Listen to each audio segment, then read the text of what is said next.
I made a room for this Prime Minister. He's cleaning up your mess, isn't he? No. How do you sleep at night? I have asked an apology to my people. Labeling me dictator is wrong.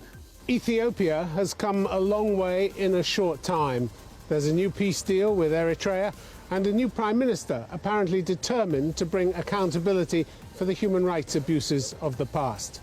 My guest this week here in Brussels is his predecessor, Hailemariam Desalegn, who denied for many years that human rights violations had taken place and whose government locked up many thousands of political prisoners. Has he no shame for the torture that was perpetrated and the lives that were ruined during his time in office?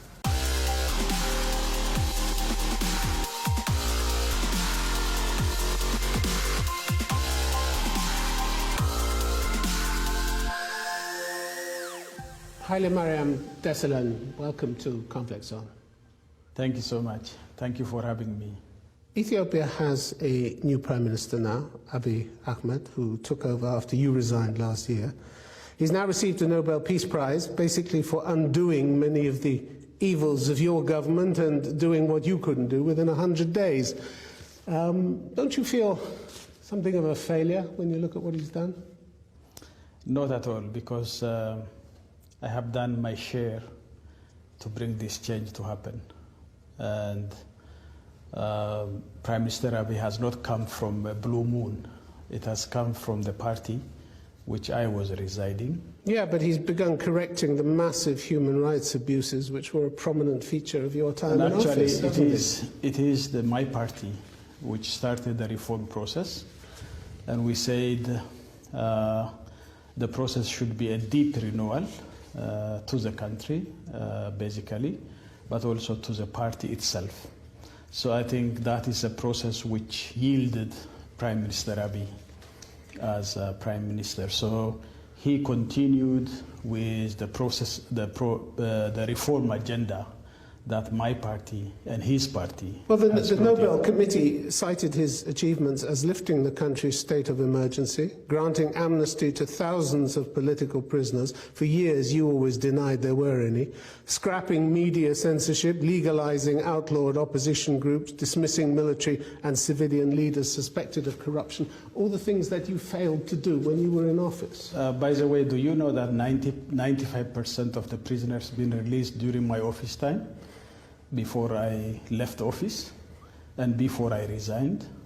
So I think what Abiy did was the remaining 5%, which has to be released. So the decision was the decision of the party, and I took that action before I resigned. How many did you release? Almost all. How many? How many? More than 3,000 or so. Yeah, well, there were many more than 3,000 in jail.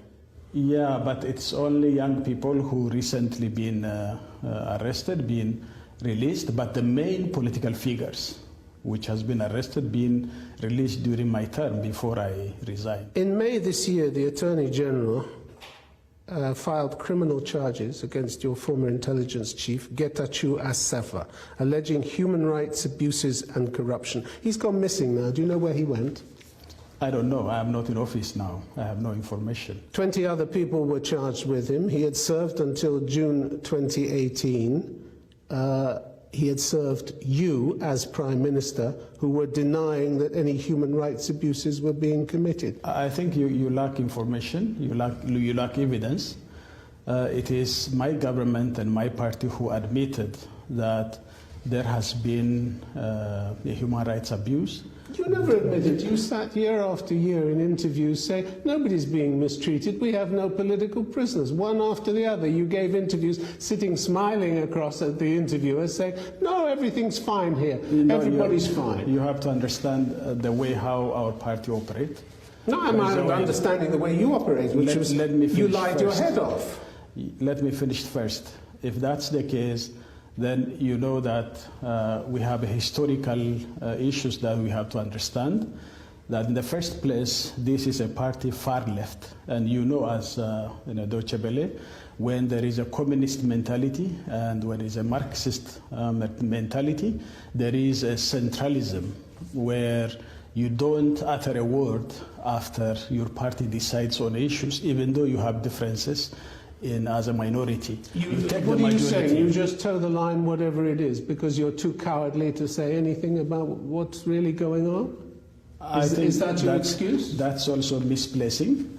And the whole thing is that we believed in our party and the government that we need to reform our system, we need to bring about changes, and we need to democratize our country, and because that's a country with a number of interests, and there is an introduction of ethnic mobilized politics, which is very dangerous, and therefore we have decided that we need to go further and deeply in reforming our country. Well, which was something you didn't do. I did. One of the first things, well, if you had done that, the Prime Minister, when he came in, Prime Minister Abiy, wouldn't have had to condemn police brutality, pledge to rein in the security services, tackle what he called economic mismanagement, corruption and rights abuses. All of this stemming from your time in office. This is also misplacing, because Prime Minister Abiy has not come from a blue moon.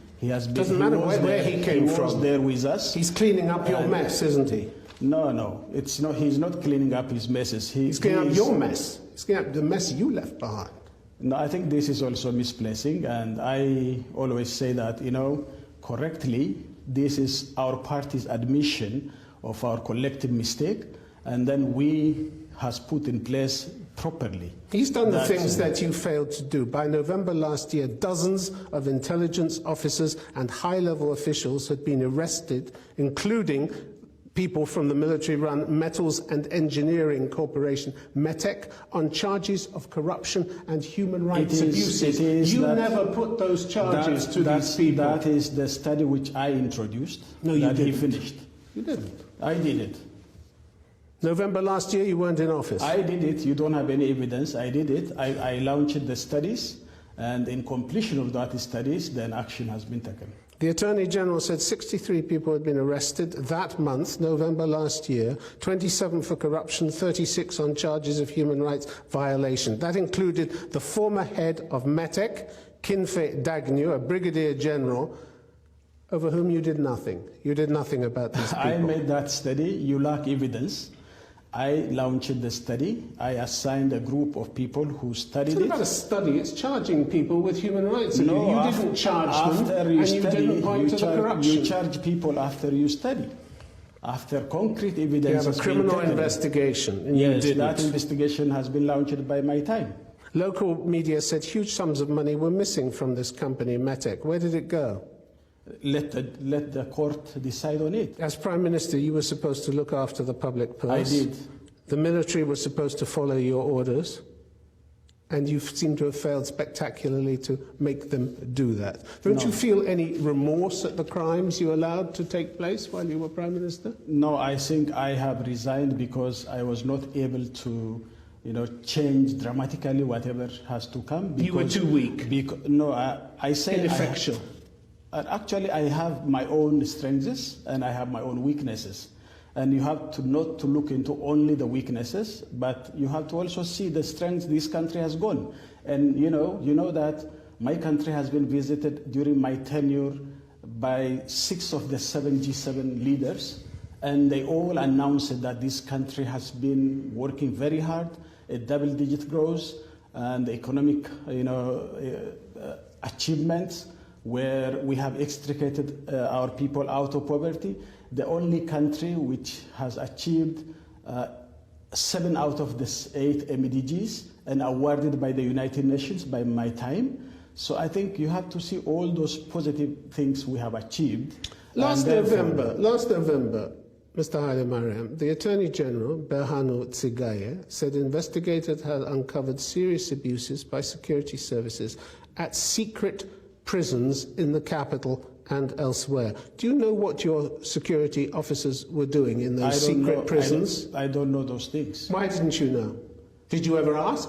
Did you ever visit? How can I do? If your intelligence doesn't give you information, how can you know? There were plenty of foreign reports that torture was going on, which you denied. And you did, and now you're telling me you didn't know what was going on. No, I didn't so know your exactly denials where were these false. Your denials were just pro forma denials. No, not the at all. way you denied everything when you were in office. No, not at all.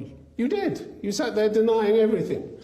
You didn't know what was going on in these prisons. You didn't ask. You weren't interested. What I know is officially we know some of the abuses, and I have taken in my time some of the actions to correct those things. But I didn't know that there are, informal prisons which has been there. The Attorney General said there are people that have been blinded and held in darkness for long periods of time.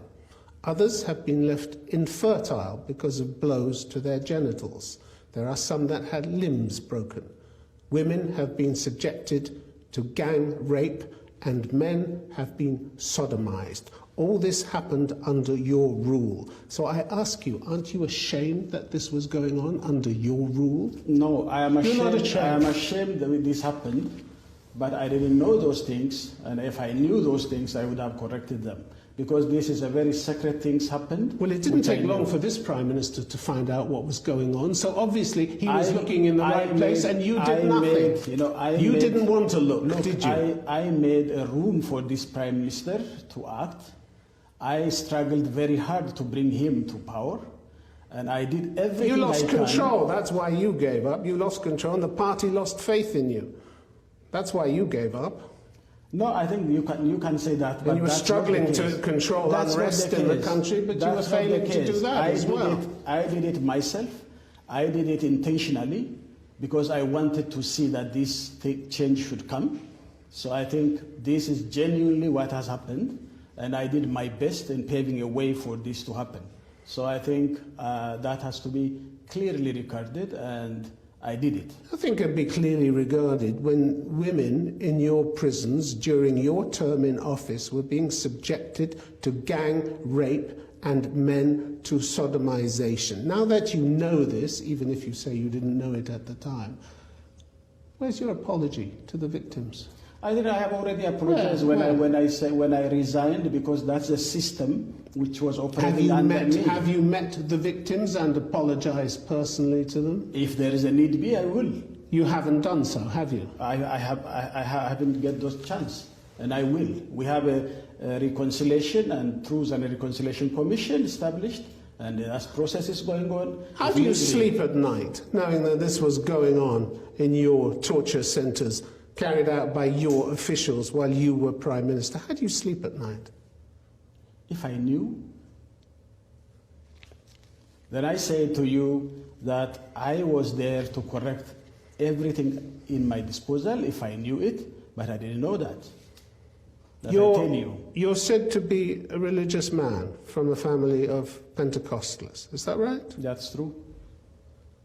How does gang rape and sodomization fit in with your religious values? No, I didn't know. I said, if I knew, it doesn't fit in my values. But you went on denying it in every interview. That's the report I have. Despite the reports coming in from human rights groups all over the world, which you just rubbished. You said, that's not true, they're outsiders, they're our enemies, don't listen to them. Everything is fine, you said. I think I have never said everything is fine.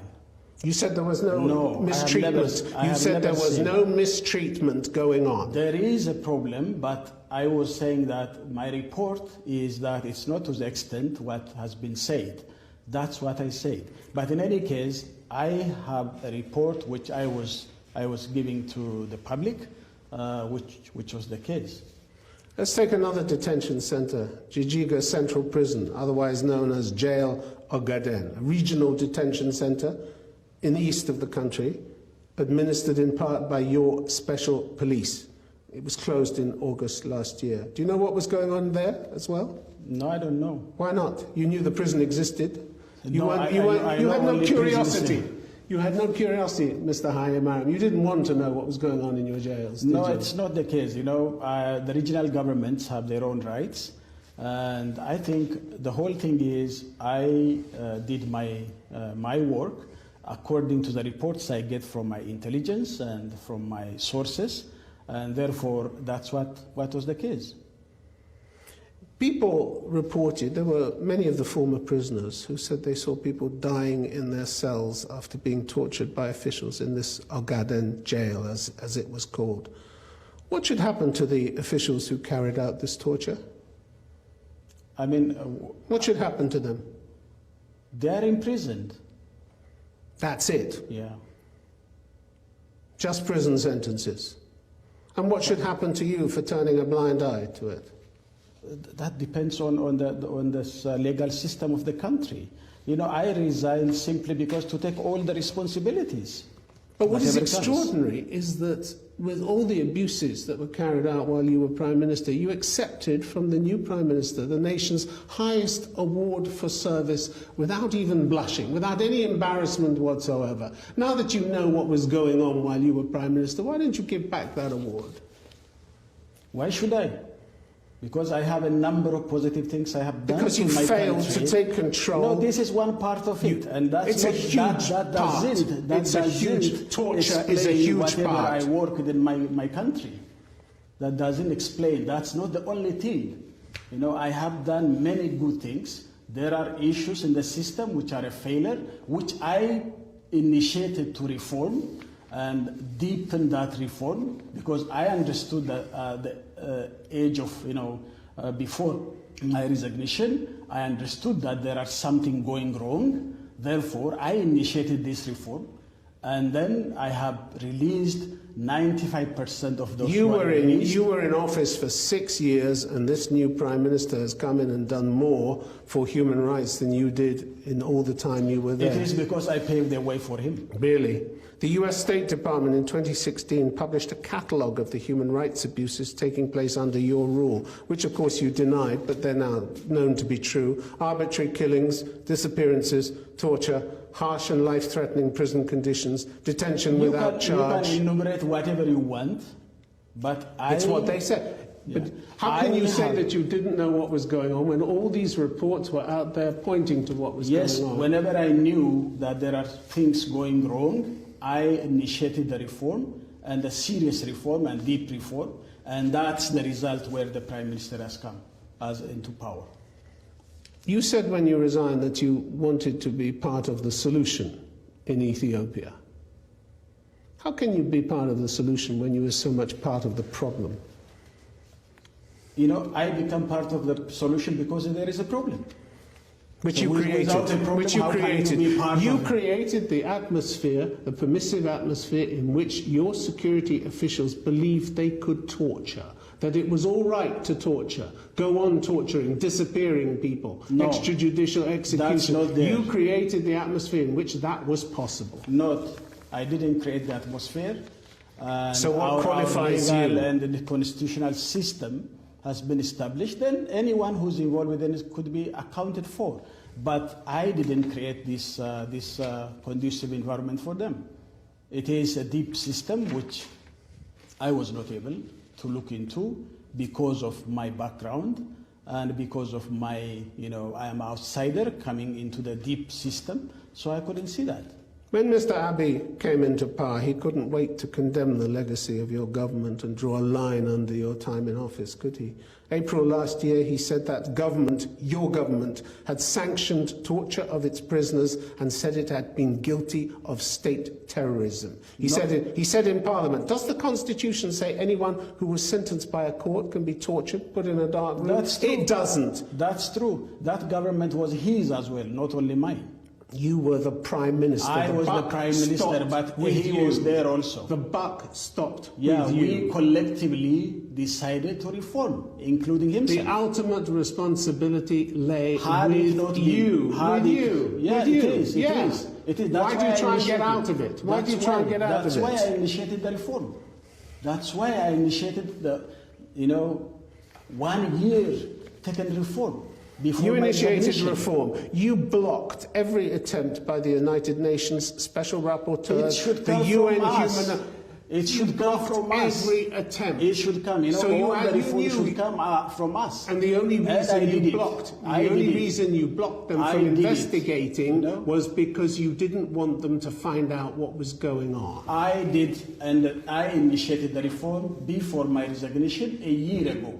And that reform is what resulted Prime Minister H.E to come to power. Hundreds of people were killed. To bring him to power. Hundreds of people were killed under your regime, and you refused to have an independent investigation led by the UN's chief human rights official. If you ask the killings, the last 1.5 years, the number of killings surpassed in 6 years what happened in my term. If you ask for killings, look, that is not the case. So the whole thing is, you know, I initiated this reform, and a year ago before my resignation, and I paved the way for the new system. You let some people come in. You say you initiated the reform. You created a regime where people were tortured and disappeared and had their rights taken away from them consistently. Tens of thousands of people, and you denied it time and time again. I have asked an apology to my people that the regime has some abuses of human rights and deficit in democracy, and that has happened. I still feel that I'm sorry for that, but I initiated for the change to come. That's not much of an apology, is it? That really isn't. That's a half-hearted apology. No, it is not. And I would have not resigned. I could have taken it to the last, as many leaders. You couldn't. The party didn't want you to stay. You lost the faith of the party. No, I haven't lost the security forces. I haven't lost the army. They're being arrested.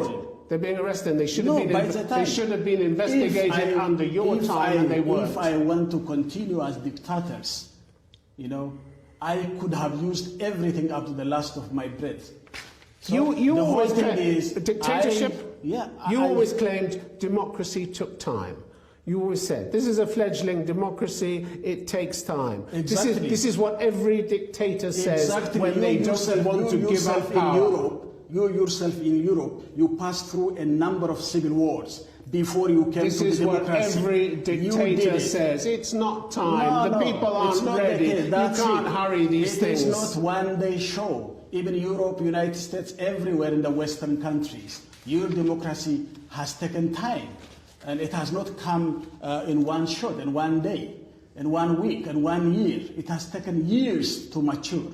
That is true. And that will continue. Democracy is building democratic culture. Yeah, and you did everything to slow it down. Mr. Hailemariam, you've never shied away from associations or friendships, either with indicted or convicted war criminals, have you? Do they hold some special fascination for you, these people? Which ones? Like Mr. al-Bashir, the former president of Sudan. In August, you posted a controversial picture on Facebook of you smiling next to Ethiopia's exiled Marxist leader Mengistu Hailemariam.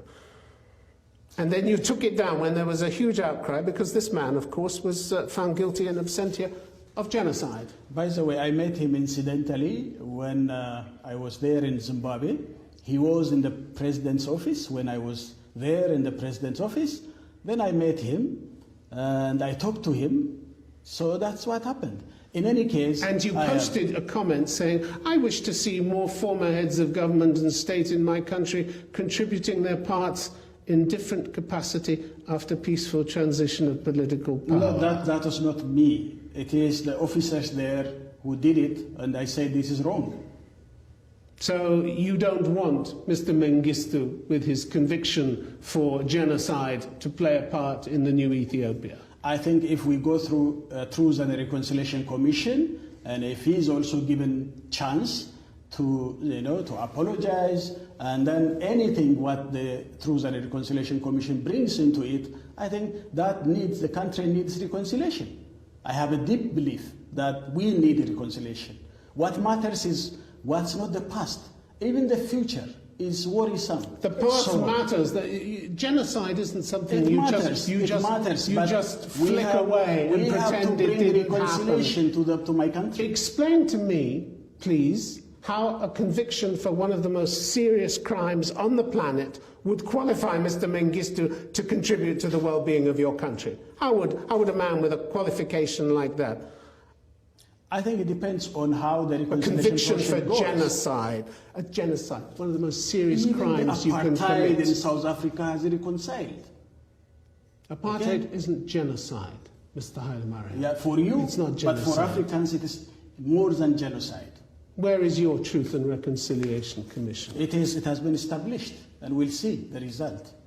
For you, yes, apartheid is not, but for us it is. So you're quite happy for convicted war criminals to come back to your country and play their part. Good old boys. If Good the old reconciliation boys. procedure allows that, yes. If not, then no. How should future generations in Africa protect themselves from people like you? They should democratize their countries. Get rid of dictators like you? I think labeling me dictator is wrong. Is wrong. This is yours. It's not my people's. So I think this is misplacing again. This is rude from your side. Hailemariam Desalegn, thank you very much for being on Conflict Zone. Thank you so much. Thank you.